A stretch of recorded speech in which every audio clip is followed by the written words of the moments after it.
ఏంటండి ఈ మత ఛాందసవాదం? నాకు అర్థం కాకపోతే. నీ మతం ఈ దేశాన్ని ఐక్యం చేయడానికి, ఈ దేశ ప్రజల్ని ఒక సంఘటితం చేయడానికి అడ్డుపడుతోందని చెప్పుకోవచ్చు. నీకు ఇంకేదన్నా స్వాతంత్ర్య నినాదం ఉందా అప్పటి నుంచి ఇప్పటి వరకు? అది నీ మతందైనా సరే నేను అంటాను.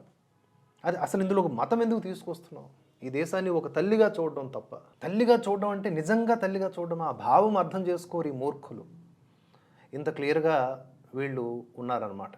ఇక వందే మాతరం గేయం విషయానికి వద్దాం. బంకించంద్ర చటర్జీ గారు వారు రాసినటువంటి మూల గేయం ఏదైతే ఉందో దాంట్లో చాలా వరకు తొలగించేశారని చెప్పాను కదా నెహ్రూ. ఆయనకి ఏం అడ్డొచ్చింది అనేది కూడా మనం మాట్లాడాం. సంతుష్టీకరణ రాజకీయాలు వాటి కోసం. శుభ్రజ్యోత్స్నా పులకితయామిని ఇదంతా కూడా మనం చదువుతాం. ఆ లైన్ తర్వాత సుఖదాం వరదాం మాతరం వందే మాతరం అంతవరకే.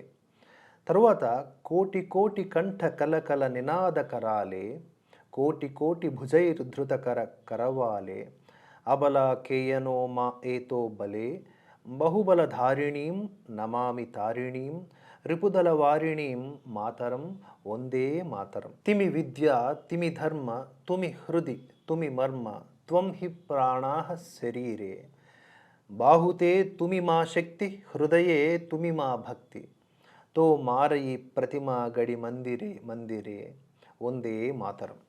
త్వం హి దుర్గా దశ ప్రహరణ ధారిణి, కమల కమల దళ విహారిణి, వాణీ విద్యాదాయిని, నమామి త్వాం నమామి కమలాం అమలాం అతులాం సుజలాం సుఫలాం మాతరం వందే మాతరం. శ్యామలాం సరళాం సుష్మితాం భూషితాం ధరణీం భరణీం మాతరం వందే మాతరం. ఇది పూర్తి గేయం. ఇందులో మనం కొంతే తీసుకున్నాం, అదే నెహ్రూ గారి దయ వల్ల. ఆ కొంత కూడా మేము పాడమంటున్నారు. సరే గేయం పక్కన పెట్టండి, వందే మాతరం మేము అనమంటున్నారు. దీన్ని ఎలా చూడాలి? ఎంత దౌర్భాగ్యకరమైనటువంటి పరిస్థితి ఇది. మేల్కోవాల్సింది ఎవరు? మారాల్సింది ఎవరు?